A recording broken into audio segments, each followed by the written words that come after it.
राम राम भक्तों, जय श्री बाबा नीम करोली महाराज की जय हो। आज की हमारी जो कथा है वो एक बाबा की कथा मैंने अभी पढ़ी है, उसके बारे में मैं आपको बताऊंगा। हमारी जो कथा है वो आज के परिवेश, आज की स्थिति के हिसाब से देखते हुए, वो आज के परिवेश, आज की स्थिति को देखते हुए कई बार मन बड़ा खिन्न हो जाता है।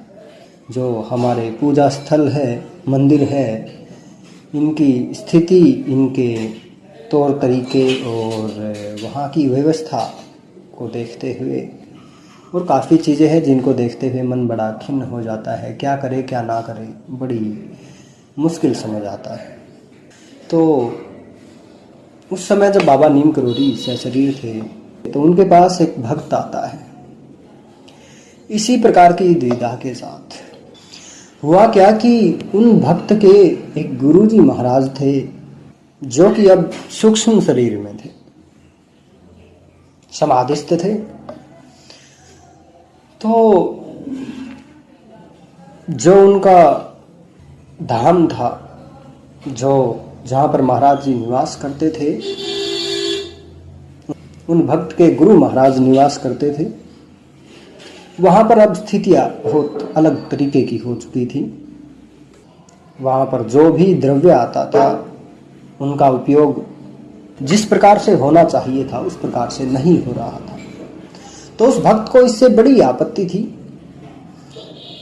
लेकिन बड़ी ही दुविधा में था, क्योंकि उनके गुरु महाराज ने उनको कहा था कि बेटा, हर महीने कुछ ना कुछ आप जो आपसे बन सके मंदिर परिसर के लिए आप दान किया करो।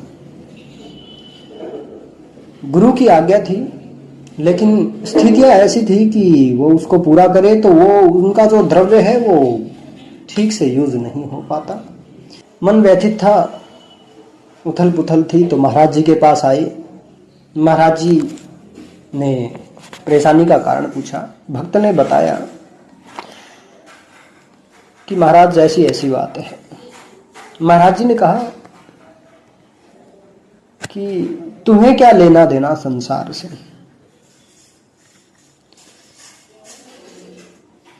अपने गुरु की आज्ञा का पालन करो। नफा नुकसान लाभ हानि सब ईश्वर पर छोड़ दो। गुरु की आज्ञा को सिरोधार्य करो और गुरु ने जो आज्ञा दी थी उसको लगातार पालन करो। कई बार हमारा मन भी बड़ा व्यथित हो जाता है, तो गुरु महाराज के वचन, गुरु महाराज के दिखाए हुए रास्ते को बिना किसी प्रश्न के, बिना किसी शंका के हमें फॉलो करना चाहिए। हमें उनके पद चिन्हों को नमन करते हुए अपनाना चाहिए। हमें उनके पद चिन्हों पर चलना चाहिए। आज के परिवेश में ये कथा बड़ी ज़रूरी थी। मैंने ये महाराज जी के जो पूजनीय भक्त हैं, महाराज जी के हमारे लिए जो पूजनीय भक्त हैं, जो जिनको महाराज जी के साथ रहने का बड़ा ही सौभाग्य प्राप्त हुआ, उनके द्वारा, उनके श्रीमुख द्वारा, उनके प्रयासों द्वारा अगर हमारे तक ये पहुंच रही है, ये उनकी बड़ी ही पवित्र पुस्तक उन्होंने बड़ी मेहनत से लिखी है। महाराज जी के बारे में हमें उनसे पता चलता है, उनके पद चिन्हों, उनकी बताई गई बातों के बारे में पता चलता है। कई प्रश्न होते हैं जो कि कहाँ से उनका उत्तर मिले। तो इनमें लगभग सभी आपके अध्यात्म से रिलेटेड प्रश्नों के उत्तर मिल जाते हैं। और भी महाराज जी की काफ़ी पुस्तक हैं। ये I and my father are one, ये है प्रभु जोशी जी की ये लिखी हुई पुस्तक है। उसके बाद महाराज जी की काफ़ी इस प्रकार की पुस्तकें, बड़ी ही पवित्र, बड़े ही सौभाग्य है हमारे जो हमें ये राजूदा द्वारा लिखी हुई है। और ये मिरेकल ऑफ लव, ये एक पुस्तक है मिरेकल ऑफ लव। ये द डिवाइन रियलिटी इंग्लिश में है। ये सोई जानई देही, सोई जानई जेही देहु जनाई, ये पुस्तक है, रघु जोशी द्वारा लिखी गई है। और एक रघु जोशी जी द्वारा I and my father are one, ये है। हमने जो ज़्यादातर कथा सुनाई है वो है हमारी अनंत कथामृत। अनंत कथामृत पुस्तक में निहित है और ये मुकुंदा द्वारा लिखी गई है। तो कुछ प्रश्न कि क्या करे क्या ना करे। राम नाम ले, राधा नाम ले, कृष्ण नाम ले, भगवान नाम ले, महाराज नाम ले, या हनुमान चालीसा करे, क्या करे क्या ना करे, बहुत से प्रश्न हैं। क्या करे क्या ना करे, बहुत से प्रश्न हैं जो आज के समय में सॉल्यूशन बहुत मुश्किल मिल पाता है।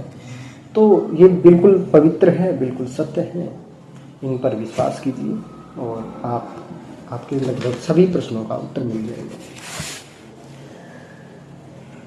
अंत में इसमें बहुत अच्छी बात लिखी हुई है, राम नाम में इतनी शक्ति है कि विधि का लिखा हुआ कुअंक भी मिट जाता है।